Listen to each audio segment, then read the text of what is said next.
श्री मदन मोहन सूरदास जी महाराज।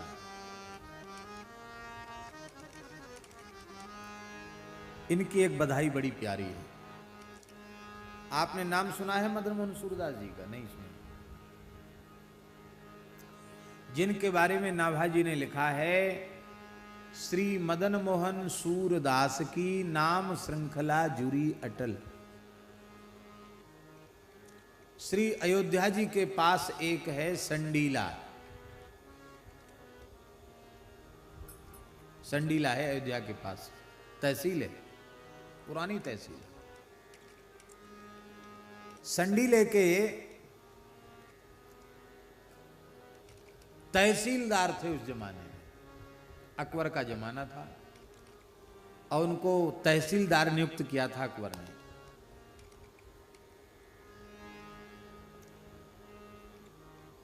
ब्रज के अनन्य प्रेमी थे। संस्कार होते हैं, अयोध्या के पास का जन्म, लेकिन प्रेम उनका ब्रजभूमि से था। ब्रजवासी ब्राह्मण और ब्रज के कोई भी लोग जिनको अयोध्या जी जाने का मन होता, उस संडीला जरूर जाते उनके यहाँ। खूब गौ सेवा, साधु सेवा, ब्रजवासियों की सेवा होती थी। उत्सव आदि भी होते रहते थे, रास के आयोजन होते रहते थे। एक बार उस क्षेत्र में अकाल पड़ गया, तो अकाल के कारण अयोध्या जी तो निकट ही है, साधु ही साधु हैं अयोध्या में, तो जहां दाना पड़ेगा वहीं तो पक्षी पहुंचेंगे। तमाम संत मदन मोहन जी के पास पहुंच गए। बोले हम लोगों की गौ सेवा, साधु सेवा कैसे होगी? तमाम गरीब ब्राह्मण पहुंच गए। क्षेत्र में जो भी भूखे प्यास बेचारे विपन्न लोग थे वो सब पहुंचे। उस जमाने में, अकबर के जमाने की बात है, 13 लाख स्वर्ण मुद्रा उस क्षेत्र से उगा करके मदन मोहन जी अकबर के खजाने में जमा करते थे। कितना? टैक्स, 13 लाख टैक्स, वो भी सोने की मोहर 13 लाख। पर मदन मोहन सूरदास जी इतने उदार थे कि उस अकाल के भयंकर दुष्काल के समय में उन्होंने 16 लाख जो खजाने में जमा की जाती थी स्वर्ण मुद्राएं, वो सब दीन दुखियों में, सच गौ ब्राह्मण साधुओं की सेवा में खर्च कर दी। अब दिल्ली टैक्स जमा करने का समय आया तो तिजोरियों में पत्थर भरवा दी, पत्थर भर दिए तिजोरियों में।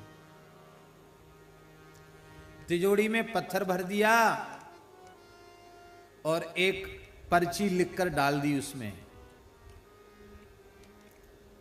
पर्ची लिख के डाली, 13 लाख संडीले उपजे, सब साधुन मिल गटके, मदन मोहन सूरदास आधी रात वृंदावन को सटके।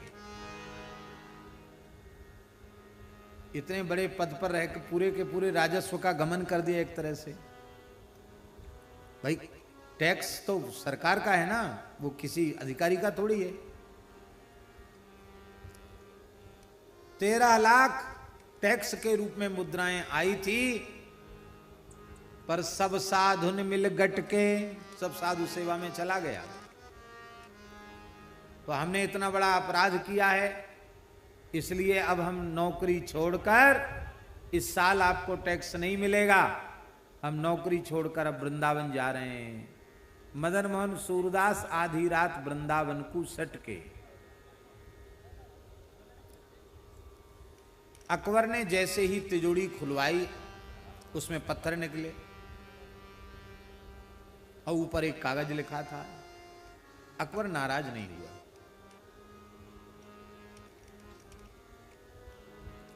बाबा, गुण दोष सब में होते हैं, साधु तो गुणग्राही होते हैं। दुष्ट जो होते हैं ना, वो चल्ली के जैसे होते हैं, चोकर चोकर अपने में और बढ़िया चीज नीचे गिरा देते हैं। सज्जन पुरुष सूप के जैसे होते हैं, दोष को उड़ा देते हैं, त्याग देते हैं, सार को स्वीकार कर लेते हैं। अकबर नाराज नहीं। इससे शिक्षा लेनी चाहिए। कभी कोई कर्मचारी अपराध करे, लेकिन यदि उसकी ईमानदारी प्रमाणित है कि वो ईमानदार आदमी है, और कोई ऐसी घटना घट गई, तो भी तत्काल आविष्ट होकर उस पर कठोर दंडात्मक कार्यवाही नहीं करनी चाहिए, क्योंकि व्यक्ति मिलना आजकल बहुत कठिन है, बहुत कठिन है।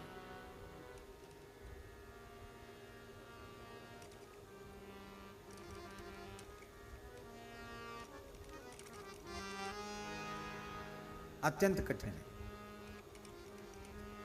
अकबर यह जानता था कि मदन मोहन सूरदास जी इतने ईमानदार व्यक्ति हैं कि इतने लंबे समय तक नौकरी करने में उन्होंने एक पैसे का कभी गमन नहीं किया, और एक पूरे साल भर का टैक्स वो पूरा का पूरा खा गए और मेरे साथ मखौल किया। तो इतना ईमानदार व्यक्ति उस धन को अपने किसी उपयोग में ले ले, ये संभव नहीं है।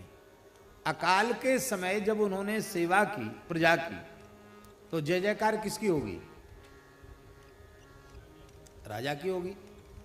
तो कोई बात नहीं, एक तहसील से एक साल का टैक्स नहीं आया तो नहीं आया, क्या घाटा है अपने। अकबर ने हंसकर कहा कि सब साधुन मिल गटके तो गटके, पर तुम क्यों वृंदावन को सटके? तुम क्यों चले गए?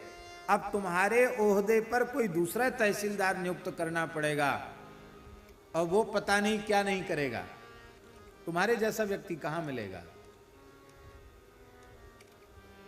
उसका गवर्नर था दस्तम खां, बहुत दुष्ट प्रकृति का था। वो चिढ़ता था बहुत ज्यादा, हिंदुओं से तो बहुत चिढ़ता था। दस्तम खां को मौका मिला, बोले हजूर वो वृंदावन वृंदावन चिल्लाते थे, वृंदावन गए होंगे, वहां से उनको बुलाते हैं। अकबर ने कहा बाइज्जत उनको यहां पेश किया जाए, पर वो तो दुष्ट था। उसने हथकड़ी बेड़ी डलवा करके बहुत अपमानित माने दंडित करते हुए उनको और लाया, और अकबर को सूचना नहीं दी कि वो आ गए। हथकड़ी बेड़ी डलवा के, जैसे किसी जुर्म वाले अपराधी को मारते पीटते लाते, ऐसे लाए और कठोर कारागार में डाल दिया। धन्य है भक्त होते कैसे हैं। मदन मोहन सूरदास जी ने भगवान को उलाहना नहीं दिया। बोले भाई देखो, अपने संपत्ति का दान करना चाहिए, राजस्व को हमने लुटा दिया तो ये अपराध हुआ। और यहां कोई व्यक्ति अपराध का उसे दंड न मिले तो मरने के बाद यमराज के दरबार में दंडित होना पड़ता है, और यहां के दंड से यमलोक का दंड तो हजारों गुना भयंकर होता है। तो भगवान कितने करुणामय हैं, जो हमसे जीवन में एक बड़ी भूल बनी। भूल ये थी कि पैसा हमारा नहीं था, पैसा तो सरकारी था और उसको हमने अपने मन से उपयोग कर लिया, ये हमारी गलती है। अच्छा हुआ दंड हमको मिल रहा है, पर यह दुष्ट इतनी यातना हमको दे रहा है कारागार में, कहीं ऐसा न हो कि मेरा शरीर इस काल कोठरी में ही छूट जाए। हमारा तो जीवन का लक्ष्य एक ही था कि अंतिम श्वास वृंदावन की भूमि में निकले, ब्रज भूमि में निकले और हमें ब्रजरज प्राप्ति हुई। आप सब लोग, हम सब लोग इसी आशा से यहां आए हैं कि नहीं, कि अंतिम श्वास ब्रजभूमि में निकले, हमें ब्रजरज प्राप्ति हुई।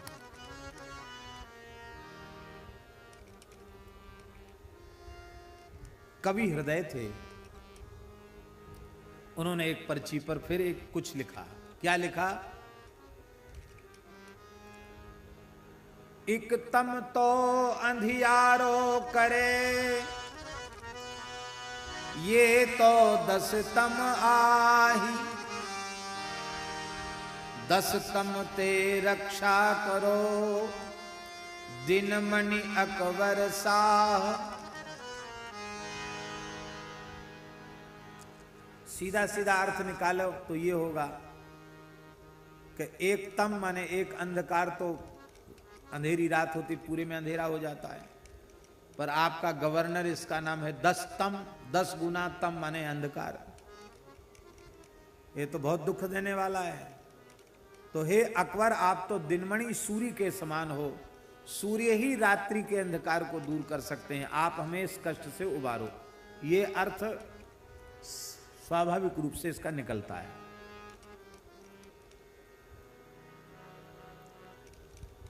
पर इतने बड़े भक्त भगवान से प्रार्थना न करके अकबर से प्रार्थना करें, ये समीचीन नहीं। इसलिए मदन मोहन सूरदास जी ने भगवान से प्रार्थना की, भगवान से प्रार्थना। एक तम तो अंधियारो करे, ये तम कौन है? अविद्या का तम, माया का तम, मोह रूपी तम, मोह निसाज सब सोवनिहारा, जग सोवनिहारा, देख ही सुपन अनेक प्रकारा। तो वो तो अंधेरा करता ही है, पर ये अविद्या की, भगवत विमुखता की रात तो इतनी भयंकर है कि ये जाने वाली नहीं है। इसलिए इस अविद्या से हमारी रक्षा करो, अज्ञान से, मोह माया से हमारी रक्षा करो। हे अकबर, अकबर माने अकबर बादशाह नहीं, अकबर माने परमात्मा। अकबर शब्द का अर्थ क्या है? ईश्वर। अब मुसलमान नमाज पढ़ते हैं तो कहते अल्लाह अकबर बोलते हैं, इतना तो हमारी भी समझ में आता है। बड़ा खतरनाक समय बाबा, इतने को ही कोई काट के निकाल दे तो फिर हल्ला शुरू हो जाएगा कि मलुक पीठ वाला बाबा भी बिगड़ गया, अल्लाह अकबर करता है। बहुत खराब समय है। ये सोशल मीडिया इतना खतरनाक है, लोग मनमाने ढंग से काट पीट के फिर करते हैं। इतना तो सुनाई पड़ता ना, नमाज सुनते हो कि नहीं? तो वहां अकबर, अकबर बादशाह का नाम वो लोग नहीं लेते। कवर माने होता है आवरण, और अकबर माने निरावरण। माया के, प्रकृति के आवरण से रहित जो ब्रह्म है वो है अकबर। उनकी भाषा के अनुसार हम ऐसा अर्थ लगाते हैं।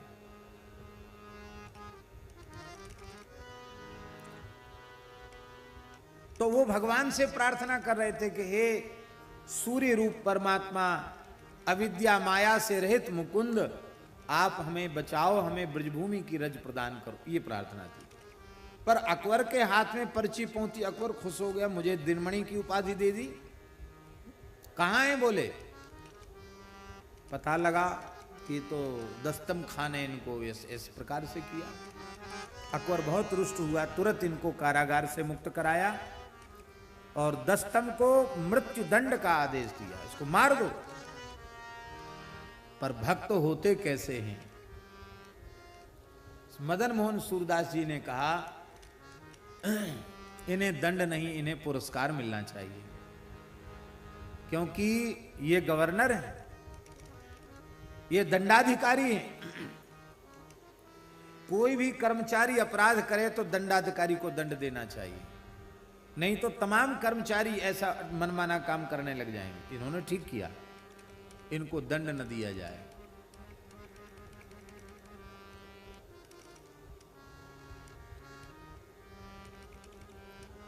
क्षमा कर दिया उस अपराधी को, जबकि वो अपराधी था। बस महाराज आप कुछ देना ही चाहते हैं, मेरे ऊपर कृपा करना चाहते हैं, तो आज मेरी इच्छा से मुझे कुछ दे दीजिए। कहा क्या चाहिए आपको? बोले बस हमें वृंदावन जाने की अनुमति दे दो, और न कभी जीवन में हमें अपने पास बुलाना, और न कभी जीवन में मेरे पास आना, बस इतना दे दो, हमको कुछ नहीं चाहिए।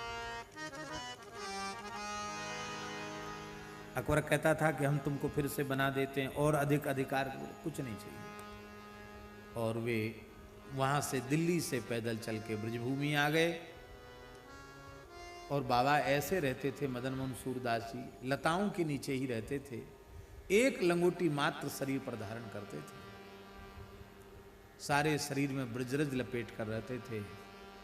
करुआ और गुदरी के अतिरिक्त इनके पास और कोई संग्रह नहीं था।